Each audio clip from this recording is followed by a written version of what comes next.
Good day sa inyo mga katiktik. Ngayon meron tayo ditong A3S. So ipapakita ko sa inyo ang process mga katiktik sa hindi na po JTAG ang pag-remove ng ating password kung sakaling makalimutan. So ito yung mga katiktik, pindutin nyo yung emergency call at i-dial nyo lang asterisk sign number 899 sign number at punta ka dito sa software version.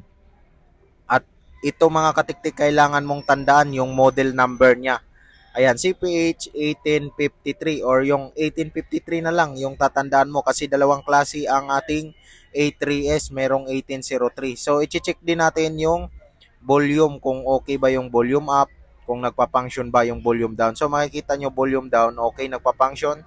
Lipat tayo dito sa volume up, is nagpa-function din siya. So, dapat hindi po sira ang ating volume up and volume down. So pag na-check na natin na hindi po sira ang volume up, volume down, all you have to do is i-turn off lang natin ang ating A3S. So hintayin mo lang ng 5 seconds to 10 seconds para completely off ang ating A3S. At kung matapos na yung mahintay, successfully power off na po ang ating A3S, i-hold mo lang yung volume down.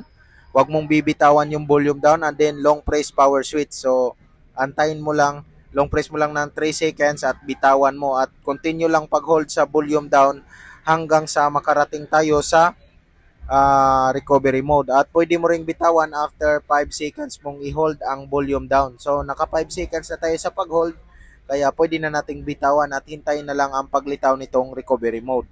So kapag lumabas na yan, open lang natin ang ating unlock tool. Punta tayo dito sa Oppo na tab. Tapos ita-type natin yung tinandaan natin kanina na number, 1853. Diba? Si page 1853. So, yon. Click mo yung i-trace at click mo yung format reset. Yan o. At pagkatapos nung maklik yon, select natin yung language, tap natin at itong bear 1.2, i-double tap lang natin o tap mo hanggang lumabas yung to go to download mode and then tap yung okay at kusa po yung magdidetect dito mga katiktik. Ayan. Dapat ganyan po. So bago mo yun i-tap, dapat nakakonect na tayo sa ating PC or laptop gamit ang ating micro data cable. So antayin lang natin matapos ang process at may makalagay naman, ayan o, rebooting. So okay na po, erasing user data, okay. So burado na po lahat ang files including yung mga passwords dito mga katiktik. So ganun lang ang process niya mga katiktik, napakadaling sundan. So dito makikita mo kusang magre-reboot o mag-restart ang ating phone at makita mo wiping data. So yan, kusa hahayaan mo na lang yan mga katiktik at kusa na po yung mag-o-open. So dito mga katiktik, it takes 5 minutes to 10 minutes para magbukas. Yan po yung magpapatagal sa process. So pag nagbukas na mga katiktik, puntahan mo lang yung, tap mo lang yung emergency call at i-dial mo ito mga katiktik para hindi ka na mahirapan pag set up mga katiktik sa iyong A3S. So yon, 813, asterisk sign number 813 and then sign number. So pwede mo lang hintayin yan kung saan na po yung papasok sa menu at kung hindi, pindutin mo lang yung call, yung nakakulay green dyan. Yan, yung kulay green, pindutin mo lang yan and then okay. Yan.